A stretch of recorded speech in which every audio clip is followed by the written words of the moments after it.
Alright my friends, welcome back to Frogboy X1 Gaming. I'm Andrew and today we're going to be talking about Oblivion Remastered.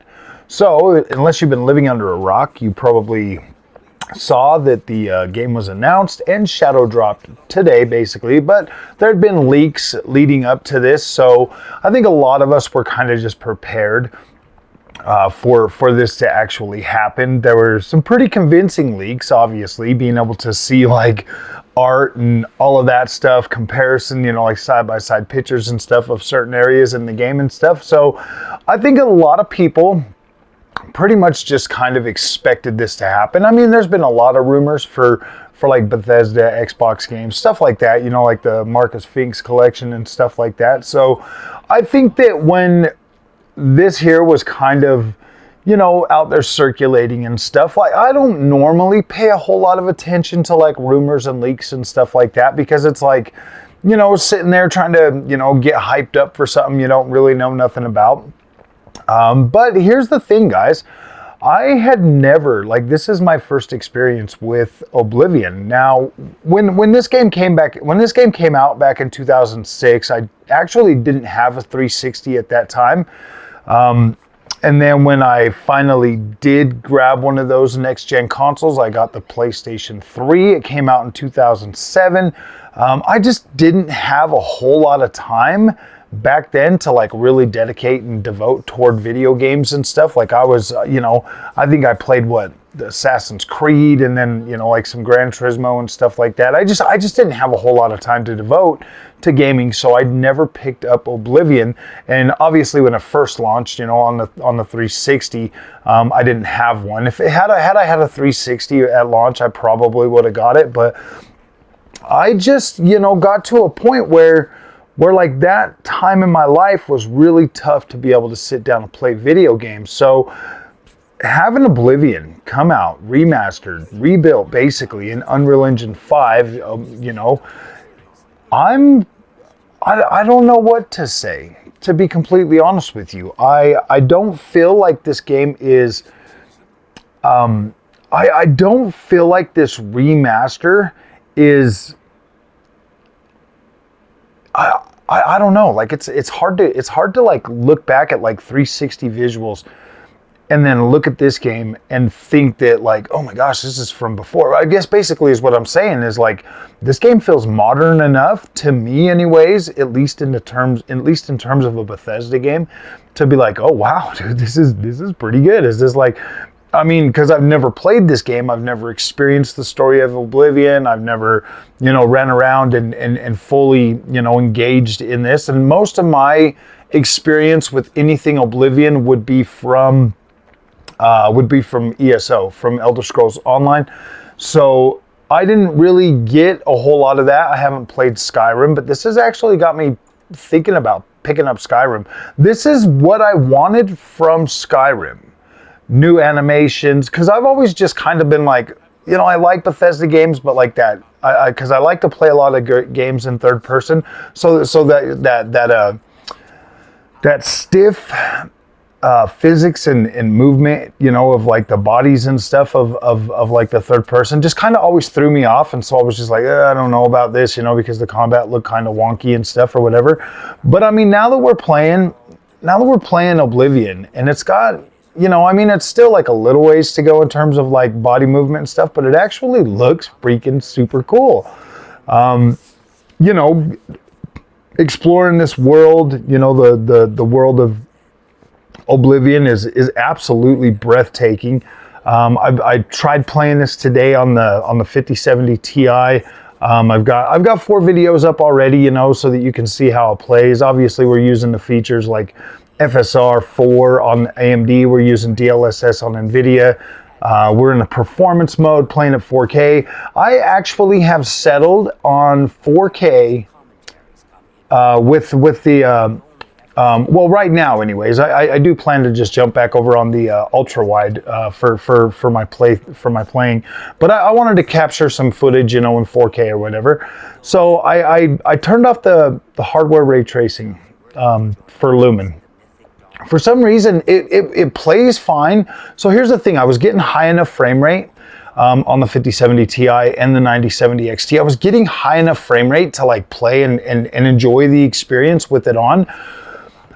But then I got to I just got the Emperor's Son, okay, and we're coming back. We're headed up the mountain to the blades, to where I forgot the name of it, to where the blades, you know, are. And then I joined that order or whatever, and we start heading up there, and like the frame rate just started dropping into like the 30s, 20s, and 30s, and so I was just like, what the freak, man? And the game would crash every once in a while, like with that on. But since I've turned it off, I haven't crashed, and the gameplay's just been a lot smoother. Now, every once in a while, you'll get like some traversal stutter or something, or when I'm getting to a new area or something, it'll like load in, and so I mean those are fine. Like I can deal with those. Those don't really necessarily bug me all that much. I mean, yeah, obviously we would love a perfect smooth game. But I'm looking at this game, and I'm looking at the overall package. You know, this is an older game. Obviously, it's remastered. Pretty much, I would say it's pretty much remake. It's a remake. Like everything is completely better. I mean, it's all in Unreal Engine 5. You've got like really good water caustics and water effects. Everything. Like this game is just like completely modernized to the point where it's like this feels like I'm playing a modern game. And even the proportion, like the geometry, like the proportion of the world and the rooms and stuff like that. Like it doesn't feel 360 era. It doesn't. Like it feels newer. It feels modern. It feels there. I was just sitting there, and I'm standing outside the arboretum or whatever it is, where the like library or something in Cyrodiil, and I look down at the ground. You know, I just get done walking across this bridge, and I look down and I see like these rocks and like this formation.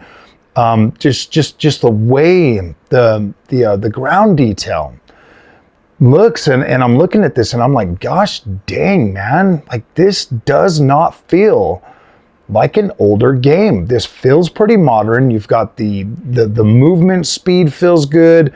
The combat's kind of cool. Like I'm playing as a knight. Like I don't do any of the magic stuff in these games. I've never been into the whole magic type deal. I've always just been like that, you know, that like barbarian or knight or whatever.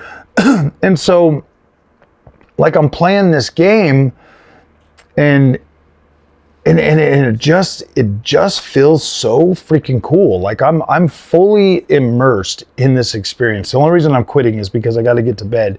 You know, or I gotta get this video out, get some, you know, stuff like that. That's the only reason why I quit tonight. But I'm gonna be doing some content throughout the rest of this week, you know. Some things do kind of feel a little old, like turning on a horse and stuff like that. That just feels janky. I wish they could fix that. It just feels janky. You're like sitting there and you're like trying to move around and stuff, and it's like weird. You got to get off your horse to fight. Well, I'm not far enough into to know if there's other ways. But yeah, it's like every time I run across something on a horse, I got to get off the horse to fight it because I've tried swinging my weapons. So I don't know. I mean, like some things still kind of feel a little bit like old school or whatever, but you know, like world design, lighting, visual quality, character models, everything is like revamped and redone. Everything just looks absolutely freaking phenomenal. Like visual quality, absolutely top notch. This looks incredible. I'm like absolutely blown away with the way it looks. And the gameplay, you know, like the voice acting, all of that stuff is like, wow, this is pretty freaking good. I completely understand why Oblivion is loved amongst the fans. I get it. Like I'm 100% sold on this game right now. I love playing ESO. Like I do. I love playing ESO. So I mean, it's like this is more of that condensed story, and you know, like the first Oblivion gate that I shut down, you know, like when you're up at Kvetch or whatever it's called, that first Oblivion gate that I shut down, like going in there, I was like, what the freak am I even supposed to do? Like I'm going through here and I'm looking for like what to do and stuff, and it just feels so, you know, it's like it forces you to like kind of just figure stuff out. Like right now, I just got the 4 books. I just found all 4 of the books. And to figure out, you know, like this whole like the cult thing or whatever. And like I just found these 4 books. I'm like, I'm opening them and I'm reading them and I'm trying to like figure out like how to, like what the clue is or whatever. And so I don't know, man. I think I'm overthinking it, to be completely honest with you, but I'll figure it out. Like I'll keep playing around with it. You know, if I can't figure it out, then I'll go do something else until. But yeah, guys, I'm freaking loving this game. I think it's absolutely incredible. I can't believe that Bethesda was able to bring this back, and the Xbox is standing behind that. This is kind of a testament. This is what Oblivion is for me. I never got to play this game when it first launched.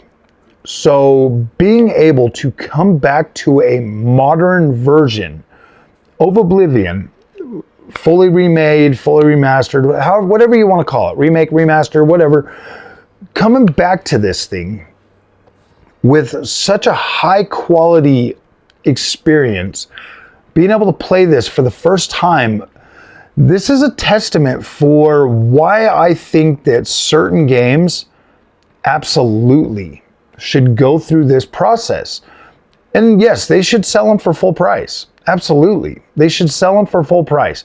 If you're a fan, okay, and this is the way I look at it, and this is the way, and I don't know why I look at it this way, but say I grew up, you know, playing video games, and I always remember myself thinking this when I would play games on like PlayStation 1 and then PlayStation 2 came out. Like I would have my favorite games on the PlayStation 1 and I'd be like, gosh dang, I wish they would upgrade these to PlayStation 2 visuals, you know, or PlayStation 2 to 3, Xbox 360 to Xbox One. I just always remembered myself thinking that I would love to play these games on the newer system. And I get that they don't have to put in as much work to do that, to like, I mean, the story's already there, the characters, all the research and development, all of that, all they're basically doing is upgrading the physics and the visuals and stuff, and giving us a more like next gen, not next gen, but a more like upgraded experience. So I mean, I get that, but a game like, so if they went back and they started doing like 360 games, PlayStation 2 games, like some of those games were pretty, like they didn't have, I mean, imagine going back and redoing the first 3 Devil May Cry games and completely redoing the visuals, the physics, everything, the movement, the cutscenes, everything. Like, I would absolutely be willing, or God of War, I would absolutely be willing to pay full price for a reimagined, rebuilt, remastered, remake, whatever you want to call it. There's just so many incredible games that are out there that are just sitting there. You know, yeah, they've got that charm and they've got that, but why not rebuild these games for newer generations? If you go out and you watch a movie, okay, even like the 40s and the 50s and stuff like that, okay, like you watch some of them older movies, they kind of, I don't know, I don't know if that's a good analogy, because movies are a little bit different, but games have this, like, they're like interwoven with like visuals and, you know, physics and stuff like that. Like, these are things that can continue to get better, therefore can make that experience, that game, that story, those characters significantly better. And I get the whole thing of like, oh man, I want to hold on to the charm and all of this stuff. Well, you're right. Like, the charm is there and the nostalgia is there, but we also could have those games significantly better than they've ever been. So I don't know, man. Oblivion is a testament to why this is a good idea for studios to go back and remake their incredible games for newer audiences. Because, man, I did not get the opportunity to play Oblivion when it originally launched.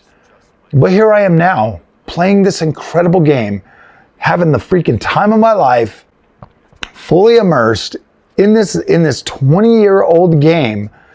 And it just feels incredible. It's like it just came off the presses for something, you know what I mean? Like, this is incredible. This is incredible. So, all right, guys, if you like this content, do not forget to like and subscribe.